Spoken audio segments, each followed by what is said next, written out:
behind the scenes of National WMU Foundation. I'm your host, Jennifer Rash. Joining me is President of the Foundation, David George. Welcome, David. Thank you. It's good to be here. All right. So, David has announced that he will be retiring from the Foundation's president role in June of 2023, June 30, 2023. June 30, 2023. All right. Okay. So, you've been in the role more than 20 years, I believe. Actually finishing my 21st year this year. 21st year. Yeah. Okay. So. All right. Okay. So many questions. All right. All right. I'm ready. Let's start with give us a crash course in exactly what is WMU Foundation. And that's very hard to say. It is hard to say. It's because you kind of run it together, and I have a tendency to do that. So started in 1995 by WMU, and with a specific mission. Secure funds for the future. And it's not just of the national office or not just for the operations, but the overall mission and ministry of Women's Missionary Union, state, national, international, and even local. So we've got scholarships for missionary kids. We've got grants that can be given at the very local level to statewide level. We have an endowment for every state WMU out there, as well as a fair number of endowments and funds that support the national office particularly.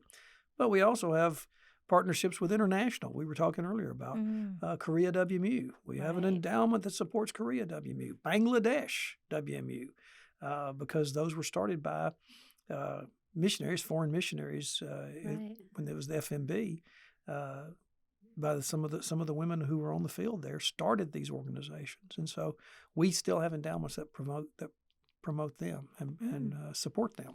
Okay, so since 1995, so what does that look like in dollars? In dollars, well, they started on paper. It was Valentine's Day, 1995. Was when the foundation was incorporated. The next year, WMU did transfer over about $2 million of restricted funds for things like women's leadership development. That's their second century fund.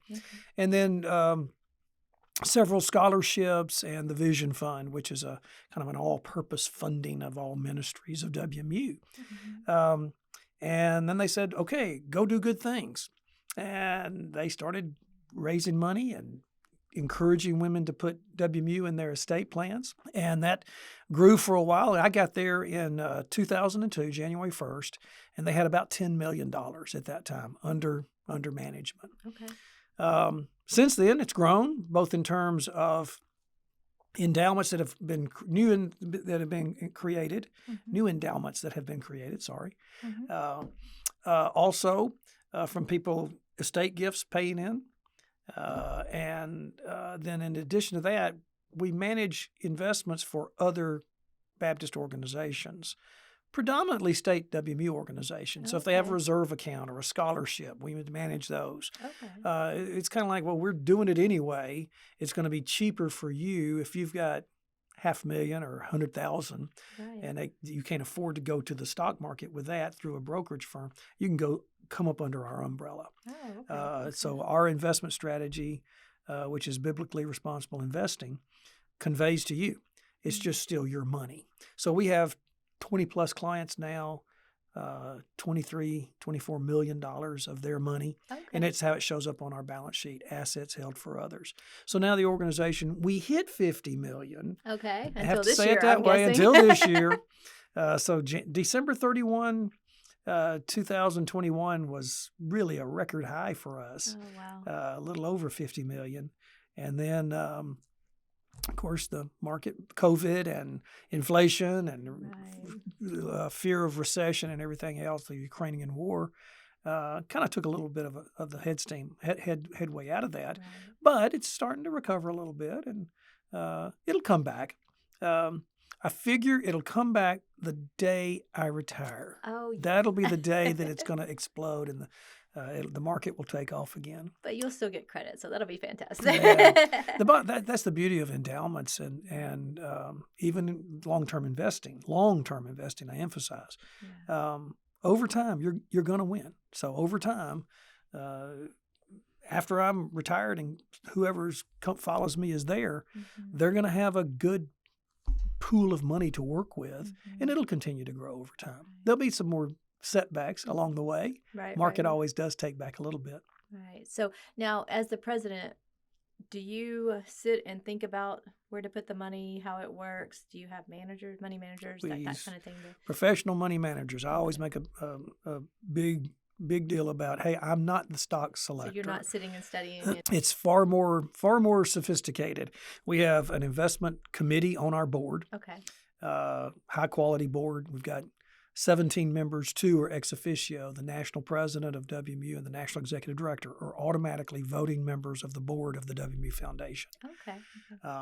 So that will always be in place. That's in our articles of incorporation. Right. But then after that, there's 15 others, and we're constantly recruiting to bring people into that board. And we intentionally select not all investment experts, but we certainly seek out some investment expertise. And we've been blessed by the people we've had serve specifically on that committee and our board over the years. But then we go from there. They sort of set the overall parameters and say, here's what we're trying to accomplish. Here's our investment policy statement, what we will and will not invest in. Okay. And then we find an investment management partner. Okay. And it's Synovus Trust out of Columbus, Georgia. Okay. They're all over the country. They're just headquartered in, they're all over the South. They're headquartered in Columbus, Georgia. And it's been a great partnership. The guy that our point person initially, the first person we worked with was chairman of the deacons at his church there in Columbus. And then our primary point of contact, Teresa Abel, growing up was a queen with scepter in GAs. Wow. So they love partnering with us, and we love partnering with them. They give us phenomenal service, but also we feel like they're fulfilling the objectives of the stocks the way we want to be invested, and they take very, very good at pay close attention to that. They have a very sophisticated process within Synovus because they're big enough to do this. Oh, wow. And they employ additional experts and managers. Okay. So we've done well. We're not going to get the highest returns, but we're also not going to get the lowest when the market goes down. We're long-term investors. We want to win out in the long haul, and so that's how it's been able to grow. Well, good. So now, if someone is saying, "Ooh, did I hear grants and scholarships?" And, who would be eligible for some of these different? It's interesting. We're unique in that regard. We're not like the Pew Charitable Trust or some of the others where they only make grants to people who apply to them. Okay. Ours are rather limited in that respect on the grant side. Now, scholarships, we receive 200, 300 applications a year because it's not just missionary kids, but certainly first emphasis is missionary kid scholarships. Right. So we do want anybody, if you are a NAM or IMB missionary, your kids going to college, they're eligible. Right. And we have an application for them on our website. Okay. And then we also have some for female students who are feeling called into mission and ministry work, both at the undergraduate and graduate level. So those are just, y'all contact us. Let us know. Here's our application. We'll review it. Most of our other grants, though, from our endowments, actually go either go straight to a state, and if it goes to Alabama WMU, then it's unrestricted, unless it's from our Women's Leadership Development Endowment, which is Second Century Fund, and then it has to be used for Women's Leadership Development, which every state WMU is doing. Okay. So they don't have to apply for those. That's just a interaction. As long as they send us reports on how they're using it, the next year we do a calculation. Guess what? You're getting another $4,000 to go along with your unrestricted money from your Touch Tomorrow Today endowment. And all of a sudden, are you hearing have the level here? There's about 122 of these. You want me to go through all of them? No, we are good. We can look it up on the website. But there are a few things like you can apply for, if you're a Baptist organization doing literacy missions, you can apply for our Lillian Isaacs endowment that we have. Okay. If you're involved with Christian Women's Job Corps, you can apply for site grants and program development grants. if you're CWJC being a ministry of WMU, Right. if you're involved in anti-human trafficking initiatives, we have an endowment for that. So it really is anything that WMU is touching or has touched in the past. Right. We may have an endowment for it to continue it. And you would need to be connected to a Baptist ministry or church. Baptist ministry, church, missionary, yes. Your state WMU, any of those kind of associational WMUs. A lot of them will do literacy missions. We've made quite a few grants into the associations that are doing that specific type of ministry. Okay. And so are you involved in helping select, or is there a committee on the board? Oh, yeah. That's where the awards committee comes in. Okay. Committee, we have a pretty simple structure. You have the investment committee, the awards committee, and the development and promotion committee. Okay. So money coming in, money being managed, money going out. I love it. And there it is. And then you have an executive committee, but and they don't do a whole lot without the input of the full board. I mean, it's a small board, but it helps to have the executive committee just to kind of keep us on track. That's that day to day. I try not to bother them every day, but week to week we talk to them. But yes, so then the applications come in, and either our awards and nominations committee, or some of them. I mentioned the Second Century Fund that predates the creation of the foundation. Okay. So, and it's now, well, I hate to tell you, it was $5 million. It's now below $5 million again. But we all understand. but that is amazing that they started that in 1988 on the 100th anniversary of National WMU. Okay. And the reason I love that endowment, and I'm coming back to your answer, I promise. Mm-hmm. The reason I love that endowment, they were looking at what are we going to do to ensure the next 100 years. Okay. I would have built up a reserve account to pay all the bills. Yeah. They didn't. They said, let's invest in leaders. Let's invest in the future leadership of this organization. Wow. And so there are women today who are presidents in their state WMU, or they're executive directors of their state WMU, which automatically puts them on the board of National WMU. Right. And they were trained through Second Century Fund grants when they were growing or first involved. Oh, so, that lady that got invited by her preacher's wife to go to the state WMU meeting and started hearing about it, and they invested in her and they trained her. They used Second Century Fund dollars to train her, and now she's president of her state. I've had that story come back to me several times. So that was wonderful. So the fact that it's $5 million will allow national and every state to receive a piece of that funding so they can invest in who their leadership will be in coming years. Okay. So the Second Century Fund really is a very unique one. And that is a perfect picture of what the foundation was supposed to do in general. So now add those other 121 other funds and endowments, and you're starting to get a bigger picture. It is a complex organization. I don't mean that not overly complicated, but it's multi-layered, multifaceted, as is WMU. Right. I thought I knew WMU. I mean, I was scepter bearer for coronation ceremonies when I was 5.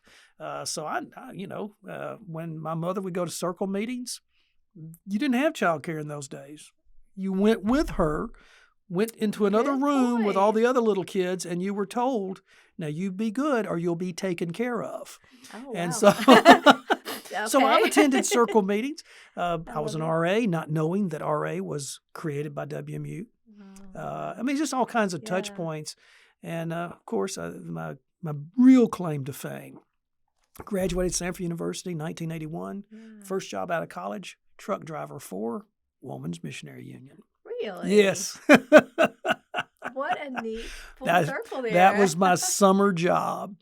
And you had no clue. And then that was 81, and then 2001, the end of 2001, I came back to WMU as president of the foundation. Wow. I love that. So the awards committee selects some of the awards, but the Second Century Fund and a couple of other key older ones that predate us, they're determined by the endowment committee of Women's Missionary Union. Okay. So we actually the foundation services 2 board meetings for the foundation and 2 board meetings for WMU. So we stay busy. You do It is a big job. Yeah, and your hands in a lot of different things. You're part of this world, and I'm guessing you would spend some time as well recruiting more funds, Yeah. looking to find more donors. What is that part of the job like? That is a huge part of the job. Okay. These processes that I've talked about, you need to be aware. I have to be aware of them. I have to, Right. If something goes wrong, I've got to step in and be involved in it. But I don't drive the investment process. I don't drive the grant making process. Right. I better drive the fundraising Right. process. That really is, Yeah. at this stage, we're only 27 years old. Right. A lot of the state Baptist foundations, they're not a perfect mirror image of us. We're not a perfect mirror image of them, I should say. We're more like a community foundation, and our community is the missions community, the Baptist missions community. Mm-hmm. But at the same time, there's a lot of correlations, a lot of good comparisons and parallels. But they were all started in the 1950s and 60s. They just got a big jump on us, so they're a lot bigger and different. Yeah. We are still in what I call acquisition mode. Okay.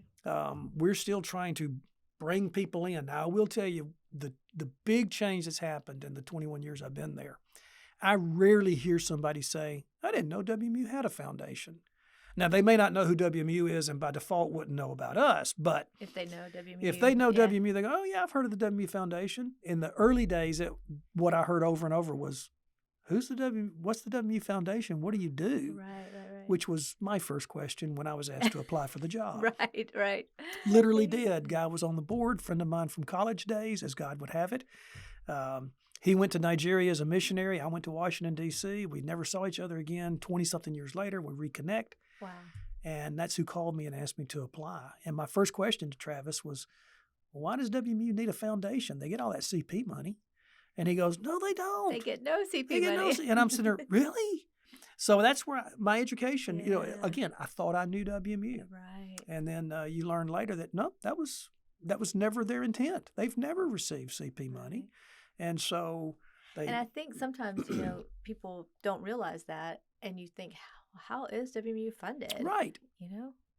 That was my next question. Yeah. I said, well, Travis, if they don't get CP dollars, what do they do?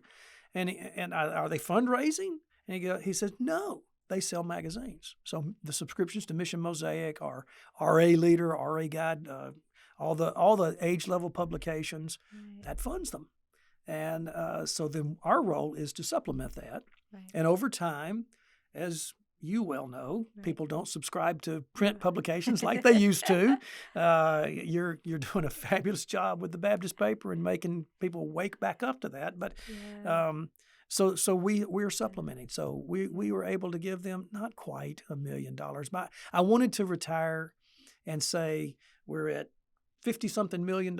We give National WMU $1 million a year. We give another $1 million plus away to other endowments, and we're so close. We're so close to being able to say that. But like I said, you just need more money in the pot, right? Yeah, that's all. So all you listeners out there, somebody's got that money. Somebody's got that. Right. But again, I keep saying, whoever follows me, they're going to hit those goals. They are. So that's what's fun. That's is knowing that person's not going to. I hope they're not going to be thinking, boy, David left me a mess. I hope they're saying, wow, we did it.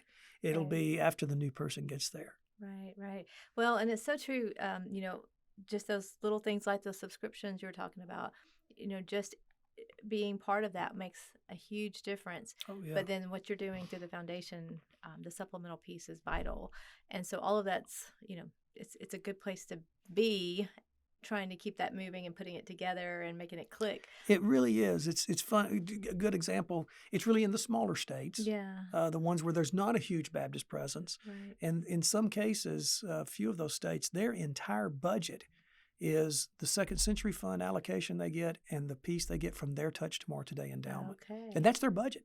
Because and they're completely volunteer driven. Because they're not getting anything from another. They're in states that were not because the state doesn't appreciate them. There wasn't enough funds to go around. So and I think that's sometimes people miss that too. Is some states are able to provide some cooperative program funding for their WMU state office, right? But not every state. And so yes, you're right. That's another place.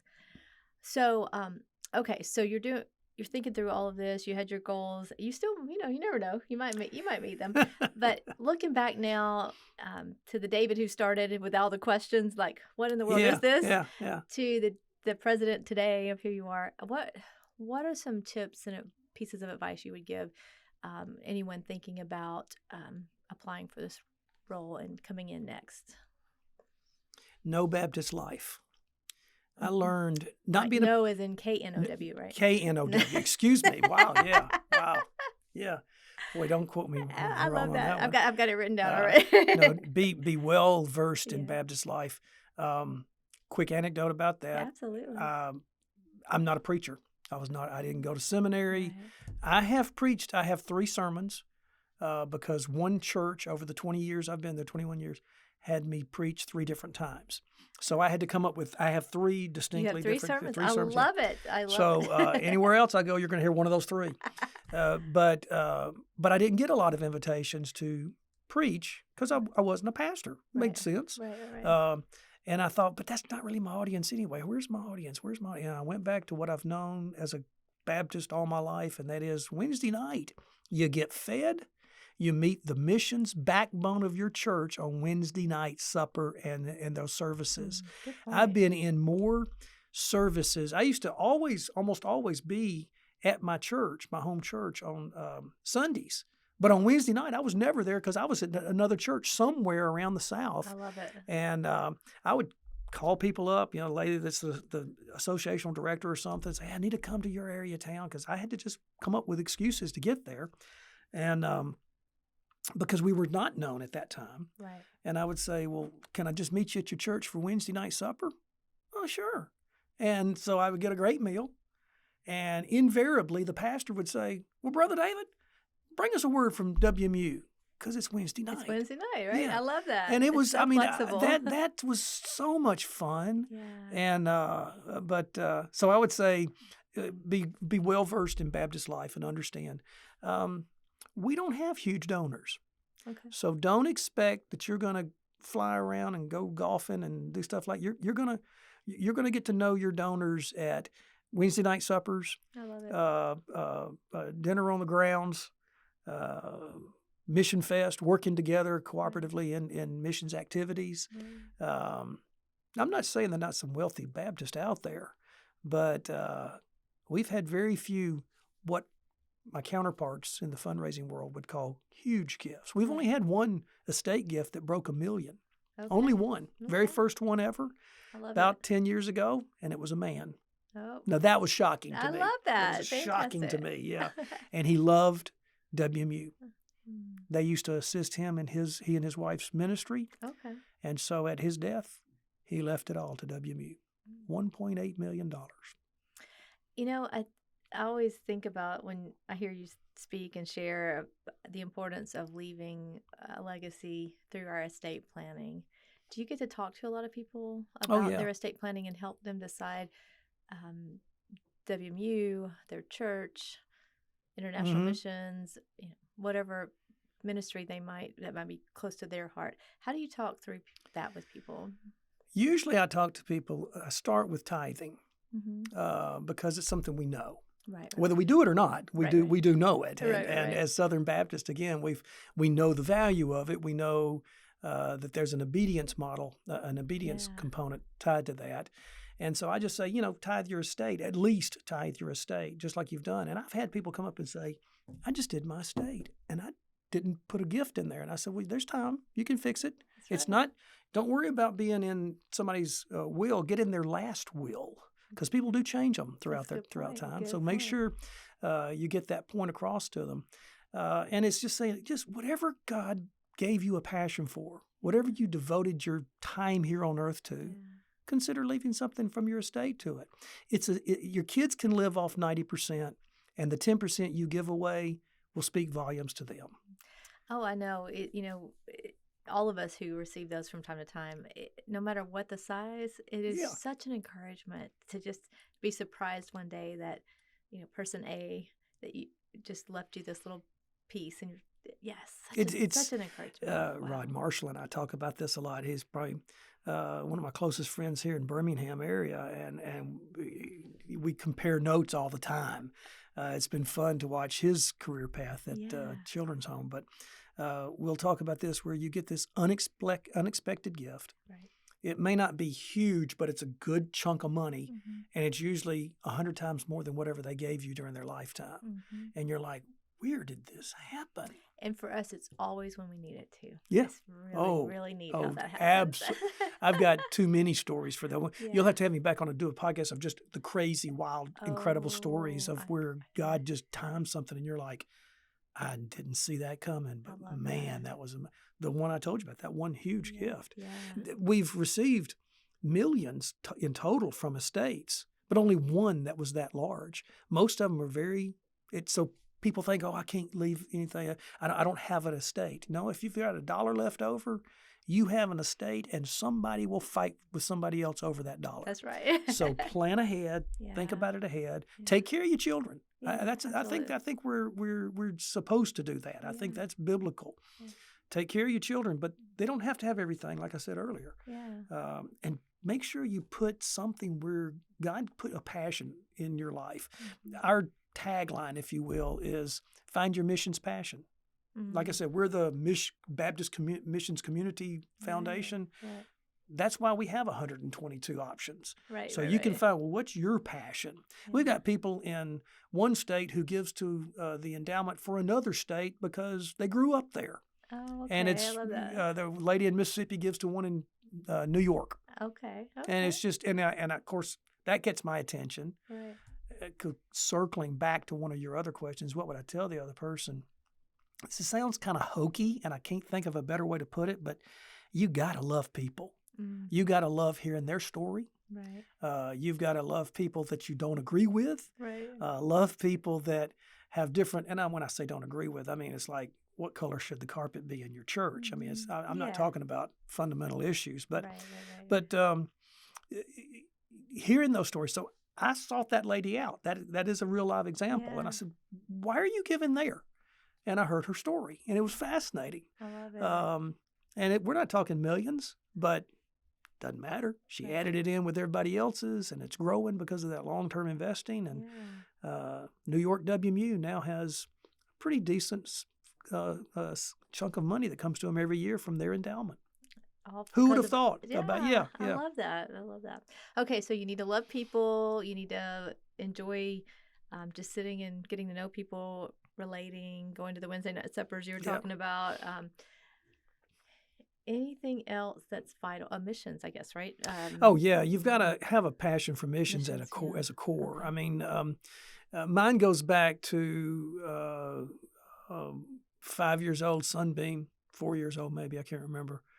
66th Street Baptist Church. Beulah Miller was my Sunbeam teacher. I'm old and I'm remembering this. And I love all the connections, though. You've got the tile floor. That's that asbestos tile floor that now we know kills you. And we're sitting there on it, because we didn't know any better in those days. Right. We rode bikes without helmets, everything. That was a crazy time. Yeah. But she had us sitting there with a big wooden bowl of grits in the middle of, and we're all in a circle. And she's telling us to dip your fingers in and eat the grits. Well, that was fun to a 5-year-old. Okay. And of course, she's talking to us while we're doing it, and I'm sure we were being very attentive. Right. At 5? At 5, yeah. Playing with grits. And she said something that stuck with me to this day. Yeah, isn't this fun? There's kids in Africa that eat this way. And we're like, really? Yeah, and they need Jesus just like you do. Ooh. And that was transformational. Wow. I didn't know it at the time. Right. But you still remember it so well. Led me, I had a passion for the world ever since. I wanted to go.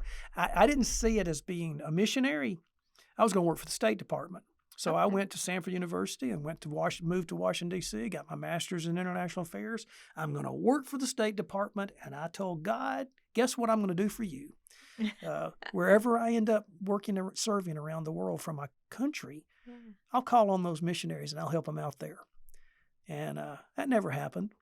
But look at what he put me into. Right. A role where I do get to call on those missionaries around the world and help them out. You just couldn't quite put those pieces together yet. But all the WMU pieces, that thread, though. There's a thread all the way through your life. Oh, yeah. Well, I was sitting in a village in Moldova. I remember somebody most people never heard of Moldova, and they were asking me, where in Africa is Moldova? And I said, well, it's not. It's in it's Eastern Europe. Yeah. And I'm sitting up there and I'm looking at this, basically Russians, former Russians. Right. I mean, when the Soviet Union, they were on the front lines during all those wars, the Moldovans and Ukrainians and such. But so I'm sitting there looking at them. And I thought, wait a minute, I was going to go to the State Department so that I could negotiate against my counterparts in the Soviet Union. And now I'm sitting here preaching in a Baptist church on a Sunday night in Moldova. And I thought, hey, you really are a royal ambassador. I finally made it. That's good. That's good. Finally made it. Finally made it. Oh my goodness. So, wow, so many neat stories. Tell us what's maybe not been so great. Have there been some moments that disappointing moments, or maybe the hard parts of the job? What's been when you and I were talking about another matter earlier, we're doing fine, but we didn't get as far as I wanted to get by now. I won't say regrets, but there are, particularly now with me saying, okay, I'm going to retire before I hit that goal, and before I hit that goal, and before we hit that goal. You had those in your mind. Yeah, they were what I wanted to do. Disappointed that it took so long in some respects to get people to recognize the value of the foundation. Right. We were never discredited, but it took a while. And there was some hard times. Trying to get your message out there. Yeah. Sometimes during the acrimony that can take place within Baptist life. Right. This again is where I tell whoever understand Baptist life, because that can happen. Right. You got 20 million Baptists. We're not all going to agree. Right. And so, how do you navigate those waters when sometimes it affects you? Now, we've been fortunate; we've never been targeted. But when things get troubled, it impacts. And you're like, but wait a minute, we're just raising money to do good things for the Lord. Right. Why is this hitting us? Yeah. Those are kind of painful. I'd have to say most times it would be when I felt really defeated. It was mostly when I set the expectation, and kind of like when I told God what I was going to do for Him, I'm sort of telling God what I need Him to do. I gotcha. I've done that a few times. and so you have that wake up call where it's like, hey, no, I'm in charge, not you.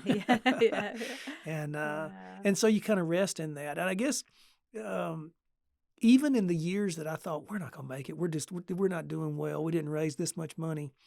This is an incredible. I think I'm 100% accurate here. If maybe 1 year out of those 21. Operationally, we never had a loss.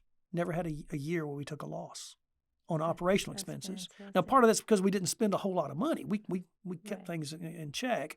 I'm talking just about our operations, because we're supposed to be independent from National WMU's budget. Right. The whole plan was we weren't going to be a drain on them. We're going to give them money. Right. It took a while to get us there. Yeah. Are you funded through interest off of? Yeah. Is that how it works?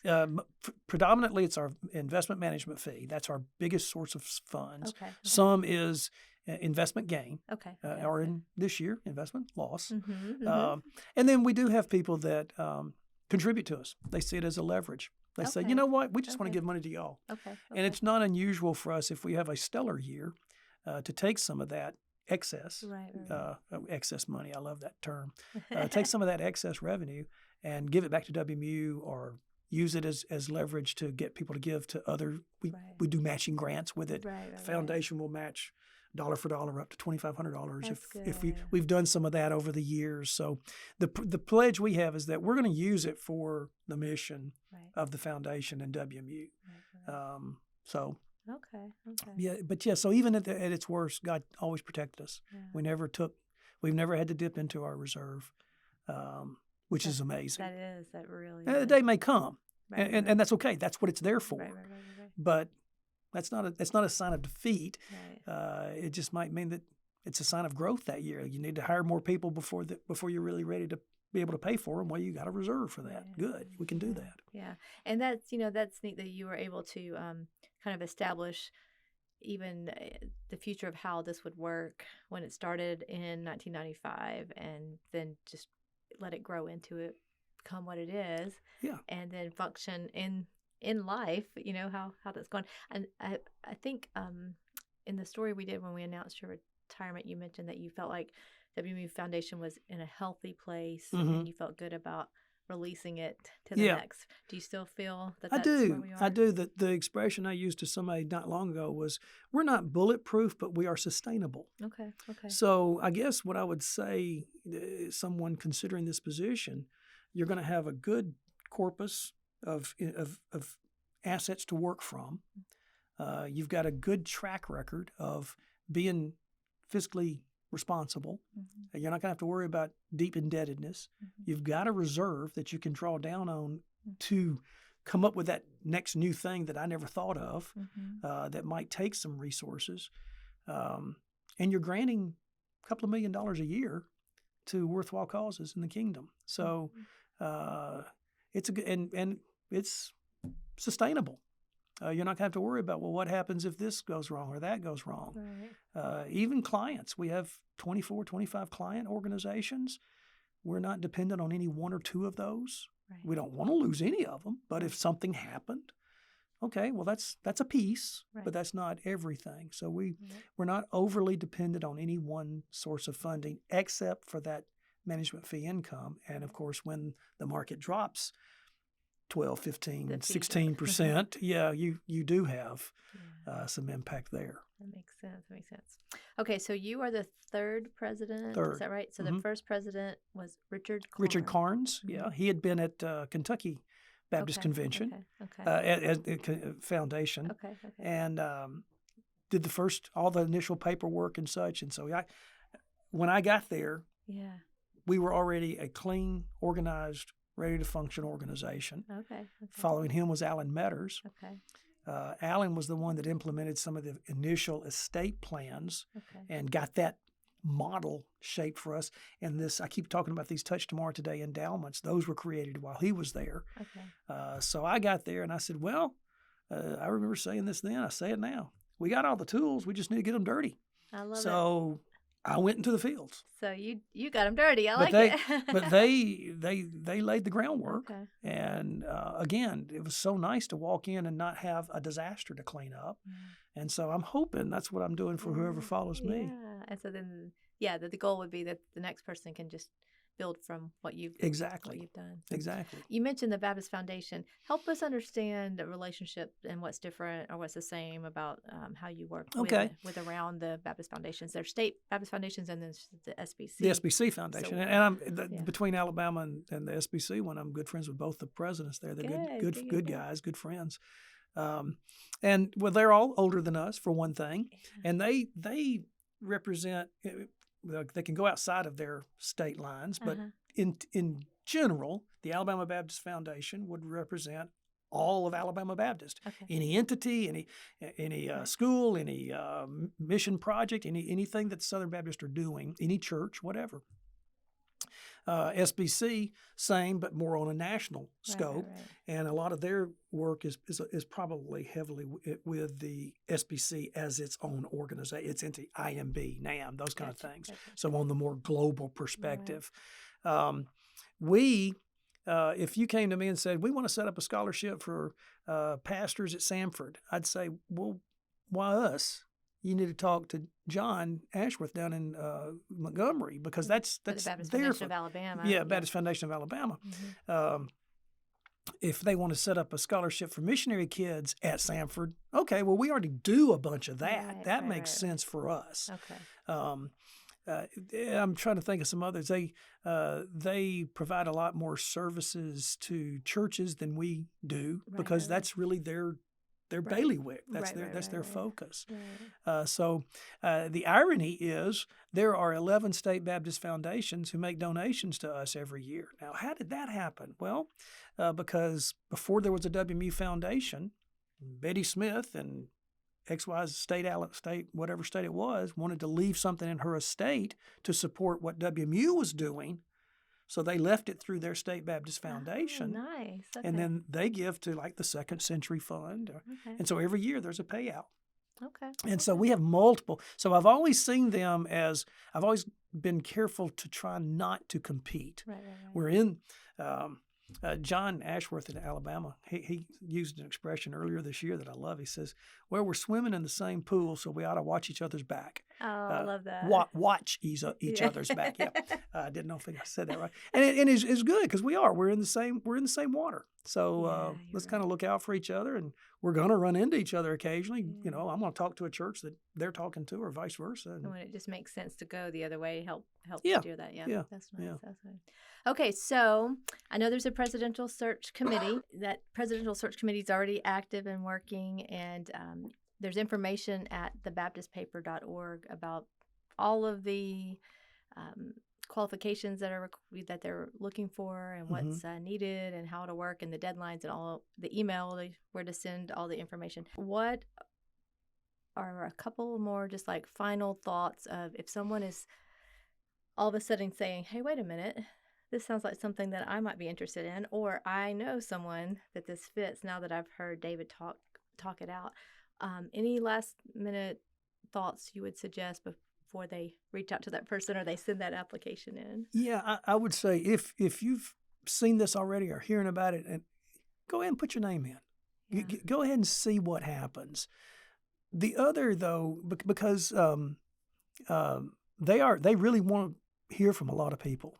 They really want to. This is a good opportunity. When they the search committee first redesigned the statement and the job description, everything, they sent it to me and said, what do you think? And I said, can I apply? I love it. I mean, it was just like, this looks great. Yeah. And I think that would be, so if someone's kind of on the fence, I'd say, go ahead and do it. But the other one is, I would never have applied for this back in 2001, except that Travis called me and said, would you consider this? Right. Because it wasn't on my radar screen. I would not have seen that they were, because I don't know if I would have even known that there was a job opening out there. Right. So if you're thinking of someone, call them. Yeah. Tell them about this and say, hey, look into this. You might want to consider this. Mm-hmm.